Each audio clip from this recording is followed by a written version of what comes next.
inyong isipan, nakalalaman ninyo yung behind the scene, nakawalang iyaan nila. So, sino ang may mali doon? Si Maharlika, itong mga Jotang Genemes. Eh di sila, dahil sila yung nagnanakaw ng pera ng bayan. Bakit galit na galit sa akin yung Malacanang gusto nila akong gurgurin? Bakit? Kasi the moment na lumabas ng pulboronic video or mautas na si Kuting, then that's the end of their kahayupan. Yan na yung katapusan ng kanilang pangangamkam, katapusan ng kanilang mga nanakaw sa iba't ibang ahensya ng gobyerno. Andyan sa gobyerno ang pamilya ni Kuting, Ledesma, Romualdez, Araneta, nandyan lahat. DSWD, ilan ang kamag-anak, nandyan si Pinky Romualdez, nandyan si, I forgot, yung nakilala ko si Ledesma. Diba? Yung asawa ni Little Amy na Junakis ni Kuting. Nandyan sa, sa gobyerno din. Lahat sila inuubos pera nyo. Lahat sila mga palangga, in-appoint ni Lisa, in-appoint ni Kuting, lahat ng mga kamag-anak nila na papakikinabangan. Hindi naman lahat na 100% from the Edrolin and from Araneta, but mostly dito sa Araneta and Romualdez, in-appoint nila para makasabwat sa pagnanakaw. Then, kung makaarting hinayupak na Lisa Smugs, nung tinira nila si Vic Rodriguez dahil nag-appoint ng ganito related sa ganitong chuchu, conflict of interest. Pero lahat ng ginagawa nila, conflict of interest. Nag-appoint ka ng smuggler. Giatay, di ba? Nag-appoint ka ng Michael Ma. Asa na? Asa na kayo? Men in uniform, ha? Nasa na tayo? Paso-paso ngayon, sabi ko. Ayun na bago ko mag-vlog. Sabi ko dito. Sabi sa akin ng mga palangging ko dito. Huwag ka na mag-vlog. Ingay mo, Paskong Pasko. Sabi ng hitad dito na isa. Huwag ka na mag-vlog. Sabi niya, wag ka tsaka, sige mag-vlog ka, carry lang. Pero wag ka magmumura, wag ka magagalit kasi Pasko. Sabi ko, okay, I promise. I promise. Hindi ako magmumura, sabi ko. Tapos sabi niya, ikaw pa. Anyway, ayan, sira na naman ang pangako ko dito sa loob ng bahay. Baka mamaya maboljak ako pagkatapos ng vlog na ito. Yun ang malupit yung boljak sa loob ng bahay. Okay?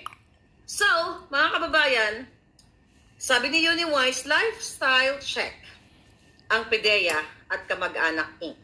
Ayun na nga, kaya takot na takot sila ngayon dahil the moment na lumabas ang pulboronic video, yung pulboronic video, tapos na. Imagine, anong makikikaw kayo?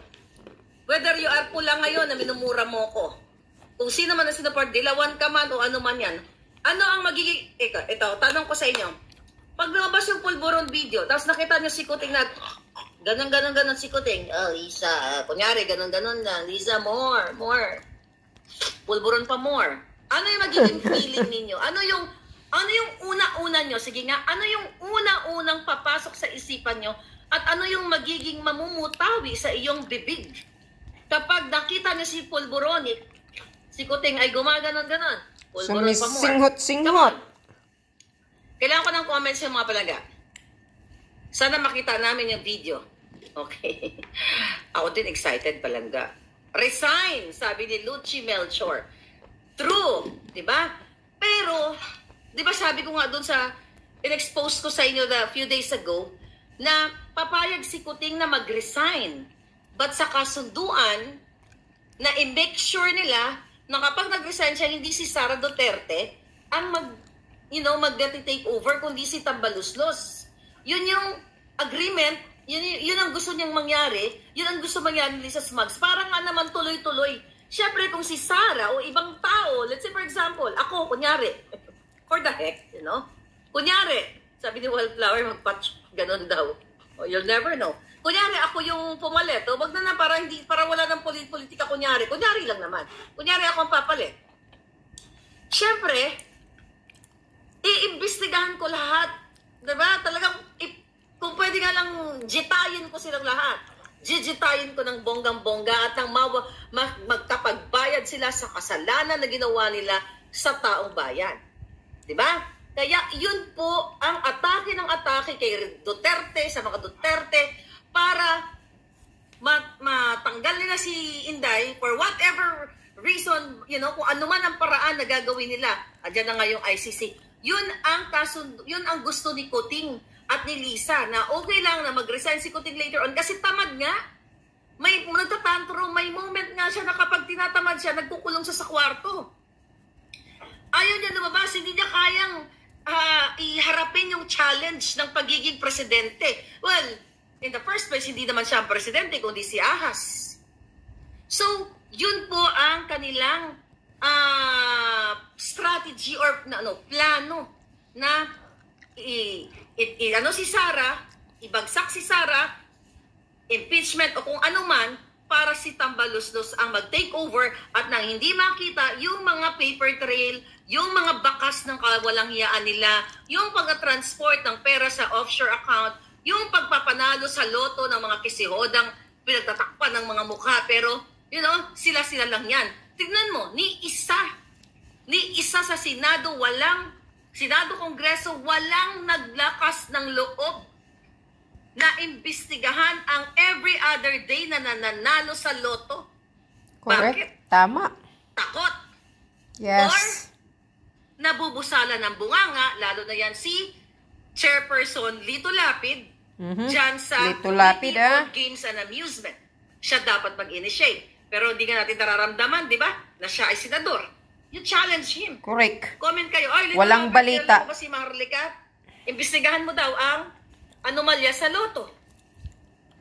So kaya gusto nilang tigihin yung career ni Sara at ng mga Duterte. Kasi sino ba ang ngayon, so far, at this point in time, mga palangga, ang merong, kung mag-election tayo ngayon, sino ba ang malakas na kandidato, di ba? Si Sara. Okay, si Sara ba, si Tambaluslos ba mananalo kay Sara? Siyempre hindi. So yun yung reason kung bakit yung 125 million na yan, dinidikdik si Sara.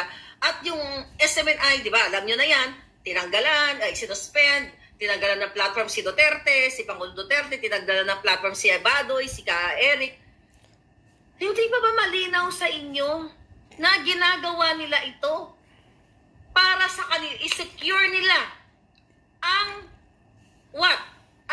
Malacanang, ang administrasyon, para hindi ninyo makita ang kanilang kawalang yan.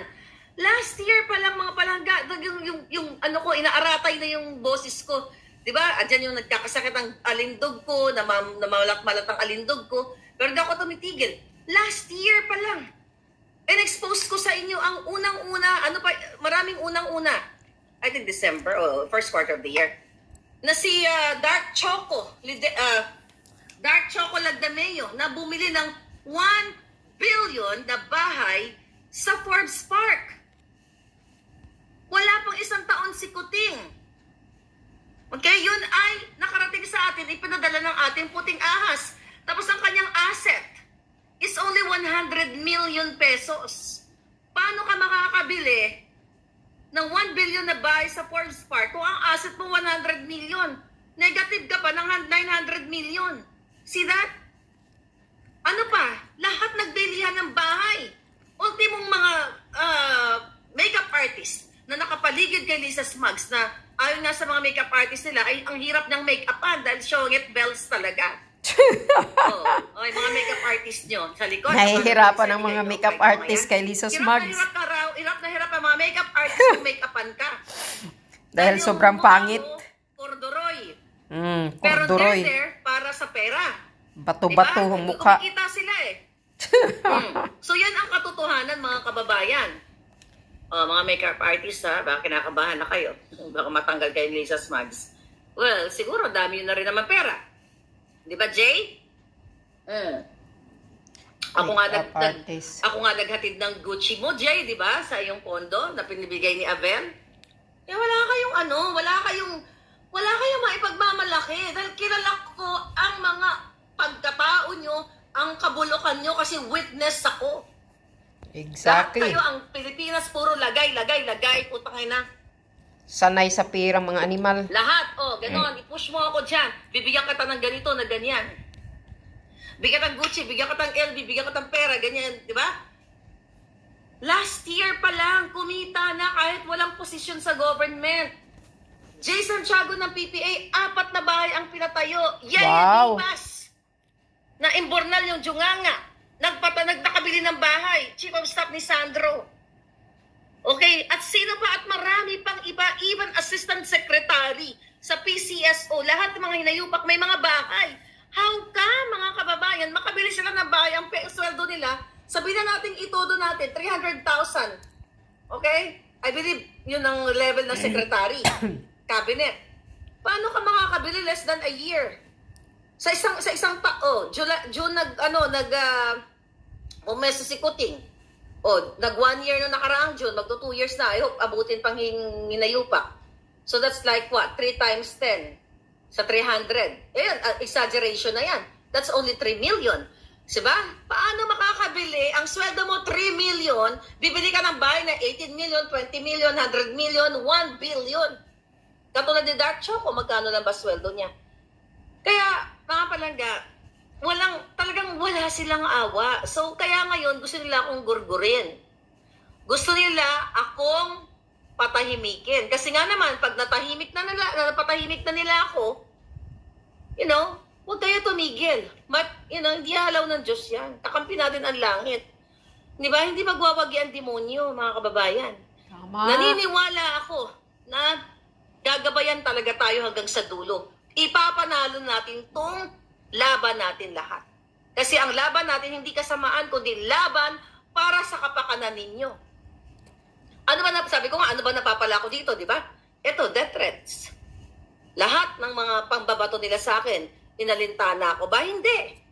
Kasi ang power ko dito, wala man akong perang ninakaw sa bayan na para gamitin ko, magbayad ako ng trolls, magbayad ako ng gano'n, hindi ko nang inisip sa buhay ko yun. Ang aking power na meron ay katotohanan. At of course, kasama na alindog natin dyan. Di ba? Yung sinseridad mo sa tao, yung totoong nanggagaling dito. Napansin mo, yung mga pinagbabayarin ng mga vlogger, di ba? Pag nabayaran na, tapos na wala nang gana na magsalita about kay pagpapabangong kay Kuting. Kasi nag-expire yung kanilang pakikipaglaban kunyari sa kay Kuting o sa katotohanan, which hindi naman totoo, kapag hindi na sila binabayaran. Tama. Ako, nag-expire ba? Ako ang pakikipaglaban ko sa katotohanan sa ating lahat? I started 2015. 2016, si Kuting, hanggang sa kaduluduluhan last year, sinuportahan ko yung hinayupak na yan. Sa pangarap ko na iayos ang Pilipinas. Mukha nga ako siya nga eh. Sabi nga ng mga, di ba, at yun ang nakakapalo sa akin. Sabi ko, pag naging presidente na si Kuting, uuwi na lang ako sa probinsya at magba-farming na lang ako. Yeah, yun talaga gusto kong gawin. Kasi parang gusto kong tulungan yung gobyerno, mag-tree planting, livelihood chuchu. Alam mo, dumating ako sa point. I have a friend in the Philippines. Ito, hindi ko lang kasi kayang, I don't have money. Alam mo dati, nung nag-uusap kami, ang gusto ko pa nga gamitin itong project na ito, nasasabihin na ito ay kay Kuting. Ganun ako kabudol, papabubudol nila sa akin. Ano yung livelihood program? Ang sabi ko dun sa friend ko, classmate ko, high school. Ang sabi ko sa friend ko, alamin mo sa mga barangay na yan, mag-hire tayo ng mga, kunyari, yung gumagawa ng tosino, longganisa, mga ganon. Sabi ko, ilapit natin yung serbisyo sa tao. This is before pang naupo si Kuting kasi gusto ko nga, simulan ko para sa akin na ano ba yung matutulong ko bilang Pilipino na nasa abroad. Sabi ko sa kaibigan ko, gawin natin, maghanap tayo ng community tapos na eto, tuturuan natin sila kung paano gumawa ng ganito, ng ganyan, then magpaparaffle tayo ng mga, let's say, oven, o paggawa ng mga siomay, siya, mga ganon. Kaya lang pinakompute ko doon sa kaibigan ko, hindi ko kaya mga palangga. Tapos ilalevel ko pa ilalagyan ko ng label na pangalan kunyari galing kay Kuting. Diba? Dahil yun yung support ko sa kanya. Budol na budol ako nung time lang kasi akala ko talaga para sila sa pagbabago. Hindi ko rin nagawa yun kasi hindi ko kaya i-sustain yun mga palangga. Dami ko ng Jotang Genemes, diba? Yun nga ang tirang nila sa akin, diba? So, ang mahal din kasi ng mga oven. But yun yung mga dreams ko sa bayan ko na yung kung gusto mong ilapit ang serbisyo, napakadali. Kukunin mo lang yung demographics ng isang barangay. Kung talagang gusto kayong tulungan. Di ba yung mga walang trabaho, nakikita naman yan sa barangay. Sino yung mga housewife dito?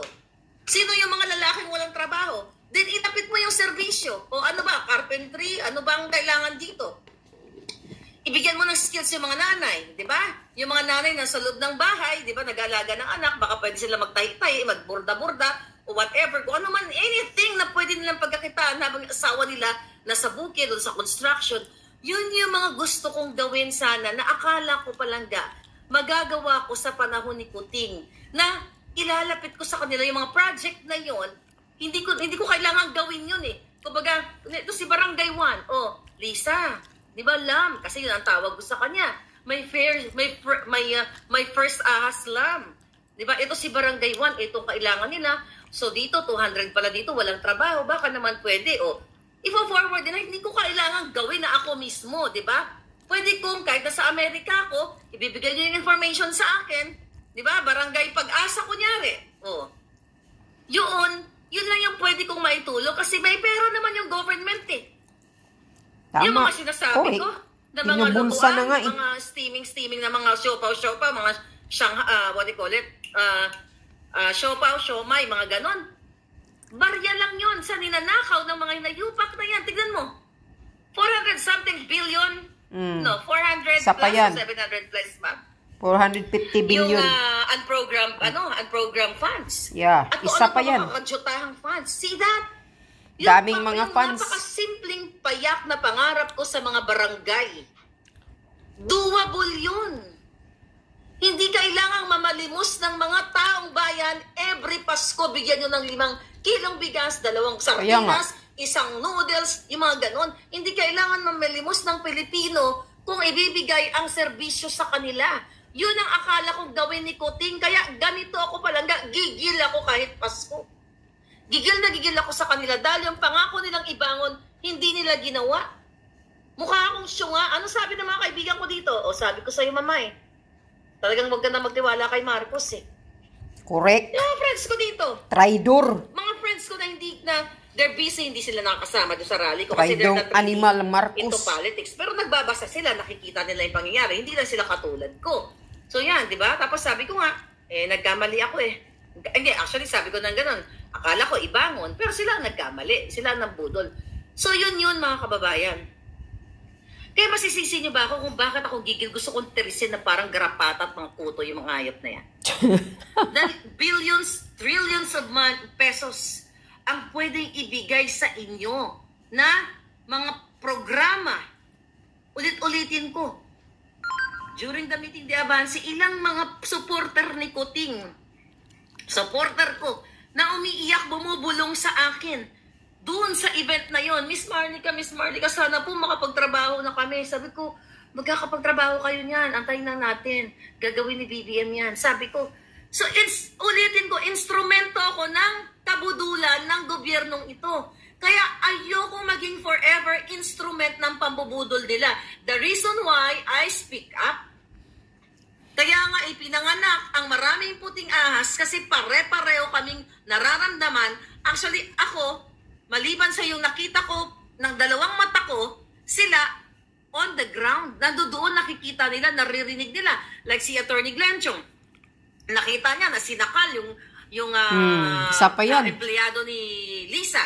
Diba? Sinakal ni Lisa yung empleyado niya dahil na putol ang internet o na-disconnect yung cable, something like that. Diba? Pero usapan namin kagabi. Yung mga, what do you call it? Makeup artist. Okay? Yung iba doon. Diba? Ilan ang dinuraan ni Lisa? Meron doon ayaw lang magsalita kasi natatakot maapektuhan ang negosyo. Kasi gigipitin ni Lisa Smugs.